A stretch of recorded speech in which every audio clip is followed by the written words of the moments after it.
ஆண்டவரும் இரட்சகருமான இயேசு கிறிஸ்துவின்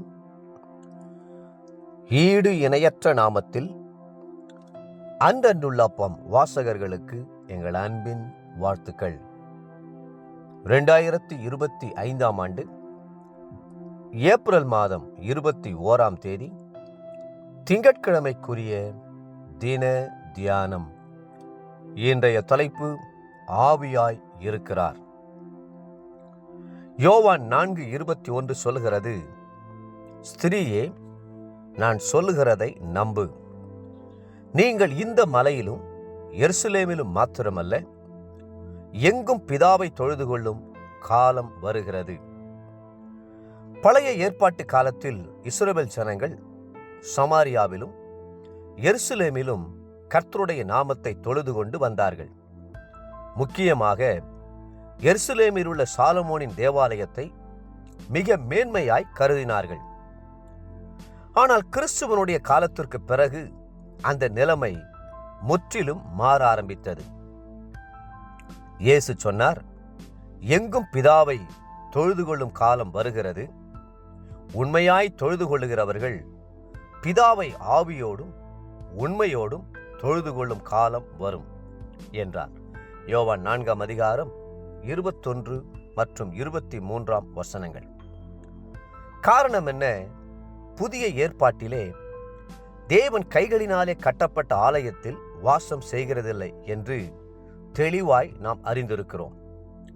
கைகளால் கட்டப்பட்ட ஆலயத்தில் தேவன் வாசம் செய்கிறதில்லை என்றால், கைகளால் கட்டப்படாத ஆலயம் என்று ஒன்று உண்டா என்று நீங்கள் கேட்கக்கூடும். ஆம், இருக்கிறது. அதுவே நம்முடைய உள்ளம்.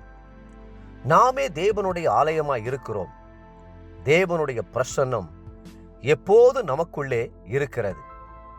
பழைய ஏற்பாட்டிலே தேவனுடைய ஆலயத்தில் வாசமாயிருந்த கர்த்தர், அந்த ஆலயத்தில் ஏறெடுக்கிற ஜெபத்திற்கு பதிலளிக்க கண்ணும் கருத்துமாயிருந்த கர்த்தர், இப்பொழுதோ நம்முடைய உள்ளமாகிய ஆலயத்தில் வாசம் பண்ணவே பிரியம் கொண்டிருக்கிறார். இயேசு கிறிஸ்துவை சிலுவையிலே மரித்தபோது பழைய உடன்படிக்கை மறைந்தது, புதிய உடன்படிக்கை வந்தது. அதுவரை மகா பரிசுத்த ஸ்தலத்தில் தங்கியிருந்த தேவனுடைய மகிமை அங்கே இருந்து நம்முடைய உள்ளத்திற்குள் வந்து நிரம்ப ஆரம்பித்தது. இயேசுவின் சரீரம் வாரினால் அடிக்கப்பட்டு, ஆணிகளால் கடாவப்பட்டு, சவுக்குகளினால் கிழிக்கப்பட்ட போது தேவாலயத்திலும் ஒரு சம்பவம் நடந்தது. தேவாலயத்தின் திரைச்சீலை மேலிருந்து கீழாய் 2 கிழிந்தது. இதன் மூலம் கர்த்தருடைய பிரசன்னம் அந்த இடத்திலிருந்து வெளியே வந்தது. தற்பொழுது நமக்குள் வாசமாயிருக்கிறது. மாத்திரமல்ல, கர்த்தர் அந்த தேவாலயத்தை இடித்து போட சித்தமானார். கிறிஸ்துவுக்கு பின் 70ஆம் ஆண்டு தீத்துராயன் புறப்பட்டு வந்து எருசலேம் தேவாலயத்தை இடித்து போட்டுவிட்டான். இன்று நாமே தேவன் வாசம் பண்ணும் தேவாலயமாயிருக்கிறோம். அவருடைய நாமத்தினால் நாம் கூடி வரும்போது அவர் நம்முடைய மத்தியில் வந்து விடுவார். 2-3 பேர் கூடி ஆராதனை செய்தாலே அதை தேவ ஆராதனையாக அவர் ஏற்றுக்கொண்டு நம்மத்தியில் கடந்து வந்து விடுகிறார். தேவ பிள்ளைகளே, நீங்கள் தேவனுடைய ஆலயமாய் இருக்கிறீர்கள் என்றும் தேவனுடைய ஆவி உங்களில் வாசமாய் இருக்கிறார் என்றும் அறியாதிருக்கிறீர்களா? 1 கொரிந்தியர் 3:16 உங்களுடைய சரீரம் கர்த்தருக்கு உரியது.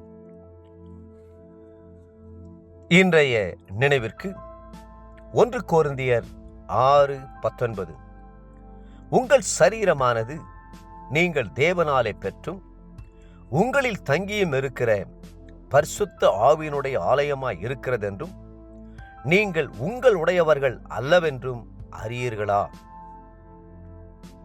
இன்றைய வேத வாசிப்பு காலை 2 சாமுவேல் 12 மற்றும் 13 மாலை லூக்கா 16 அதிகாரம்.